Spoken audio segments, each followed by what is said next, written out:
Hello everybody, my name is Sketches Kid Gaming, and today's political video is going to be about abortion.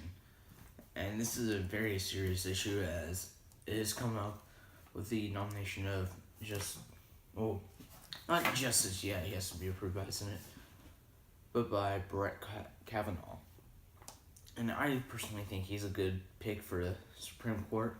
Trump went with the safe one on this, of course, fearing that if he picks somebody else, they will get, not, uh, not be able to get on the court because of the Senate.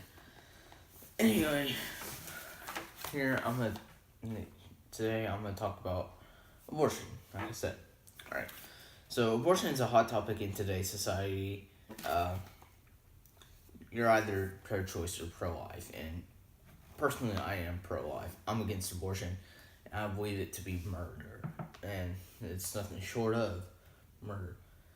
Anyway, so always hear pro-choice advocates and organizations argue that the fetus is part of the mother's body, which it is not, and that the fetus isn't life, although it is. Life begins at conception. But these claims are false. Let me show y'all why they are false. Alright? Let's begin with the fact that the fetus is part of the woman's body. Excuse me. This isn't true because the fetus has its own DNA. It has its own blood type. So if you have your own blood type and DNA, why would you be part of your mother's body? An analogy I would like to use was used by Hunter Avallone, if you know him. And I'm not trying to copy him or Ben Shapiro or anything, although I do get a lot of my ideas from them, like how to format this. Anyway, so you're like in a car, and the car has features to protect you, like seatbelt, the airbag, and you're in the car. Well, just because you're in the car and the car protects you, and the car has features to protect you from damage, doesn't mean you're part of the car. And so the fetus is part of the mother's body. Yes, the fetus relies on the mother to survive, but the fetus isn't part of the mother whatsoever. So that's a good analogy used by Hunter Avallone, and he's really cool. Check him out.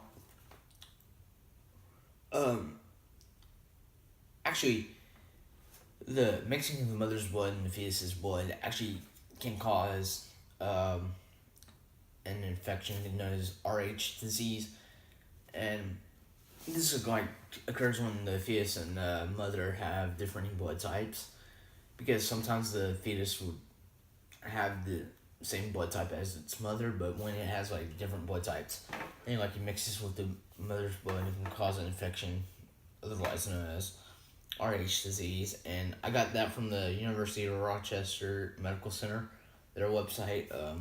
Since I'm doing this on my phone, I can't really post any links to my sources, so I'm just gonna say them. So, how if the fetus has its own blood type and its own DNA, how is it part of the mother's body? Because if it's part of its mother's body, it's gonna have the same DNA. It's gonna have the same blood type, isn't it? Of course, sometimes the fetus has the same blood type as its mother, but how does something that's part of you have its own blood type? It's, that can vary, but why would something that's part of you have its own DNA? That's something I don't understand. That's a flaw in the logic used by pro-choice advocates. Alright. So,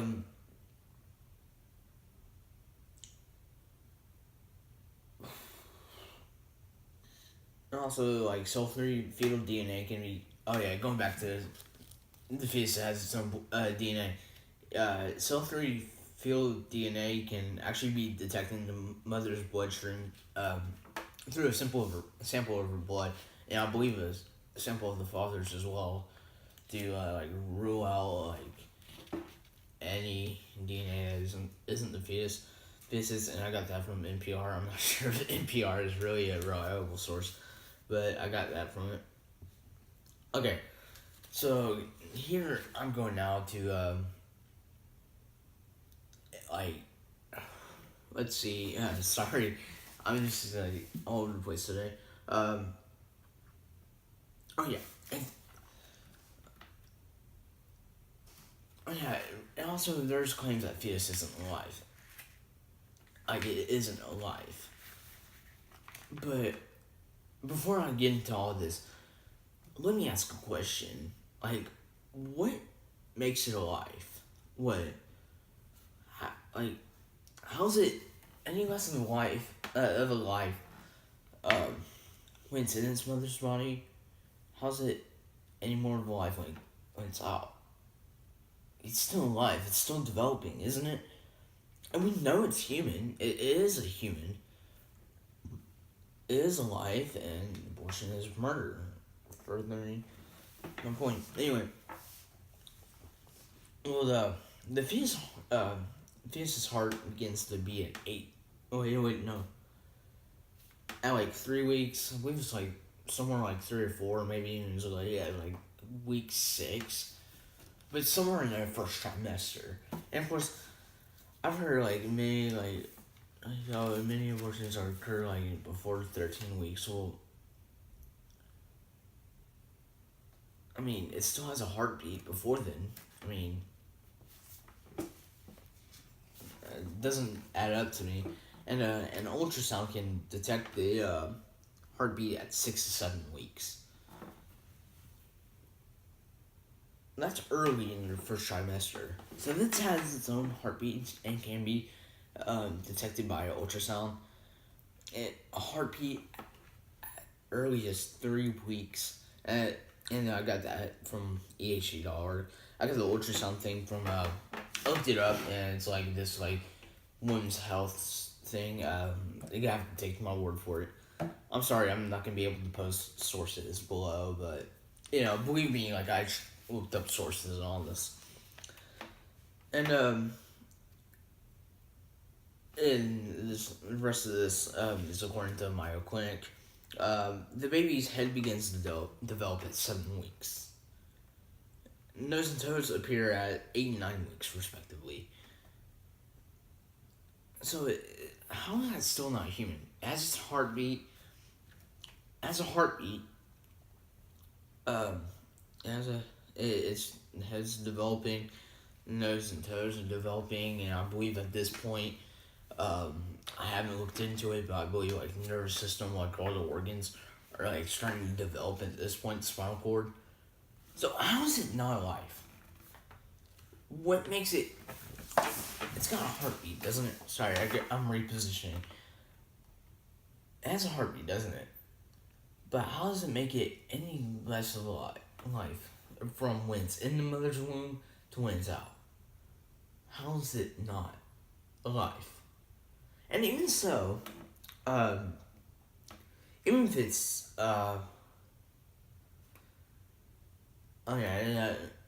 also going to the claim that it's not human. Well, you don't have to be human to have rights, like animals. Animals aren't humans, but they have rights.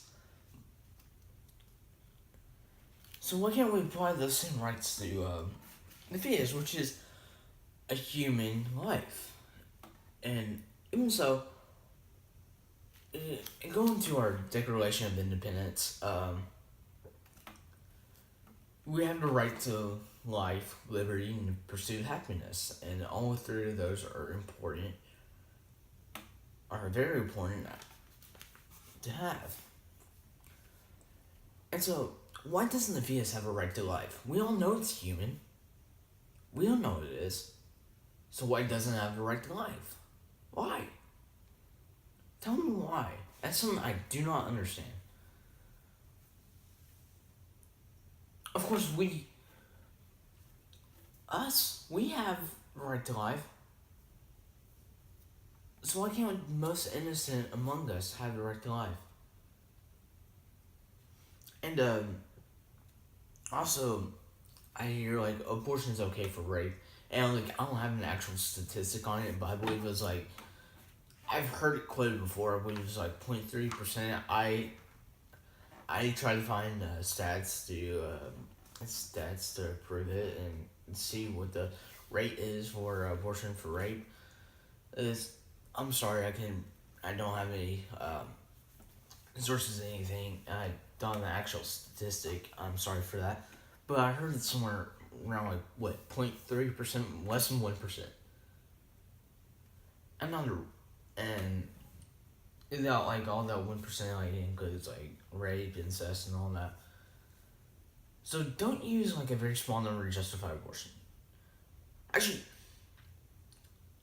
almost all abortions are for mothers who like, oh, I can't have this baby. He's gonna have a bad life. It's gonna. I can't afford to raise him. Well, maybe you should have thought about that before you decided you know have sexual relations and have the kid.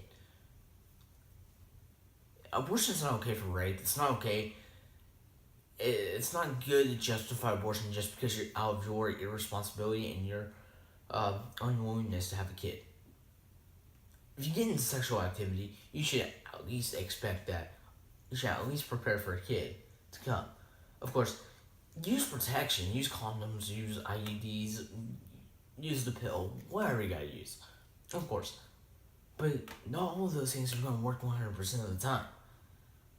So you have to prepare. And don't use abortion to um, justify your responsibility. Take responsibility for your actions. Have the kid. If you don't want it, give it up for adoption.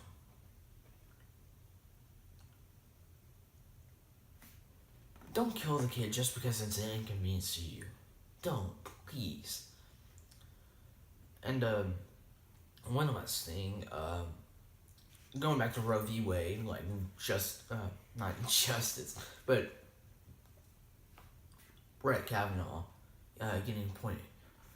Look, I'm unsure what his view on Roe v. Wade and all that is. I'm assuming he's pro-life because like he is conservative. He is like anti-illegal immigration, pro-Second Amendment, and all that. But he said before that he will uphold Roe v. Wade, so I doubt Roe v. Wade is going to be repealed. Even so, it does. Why, you may ask? Well, it's not because I want abortion to be banned, although that would be like freaking awesome because no innocent child deserves to die.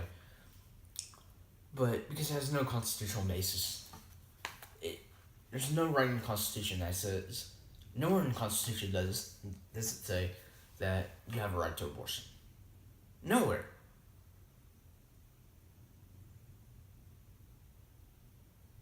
Nowhere does it say that. Therefore, Roe v. Wade shouldn't even be around because it's not about the Constitution. The Supreme Court's supposed to vote on whether something's unconstitutional or not. And I've heard before it's unconstitutional. So Roe v. Wade needs to be repealed. Abortion, it's terrible. Nothing justifies abortion at all. Not even incest. That doesn't even justify abortion. I mean, you decide to engage in an activity, so have the kid. Even if it's incestuous rape, still no.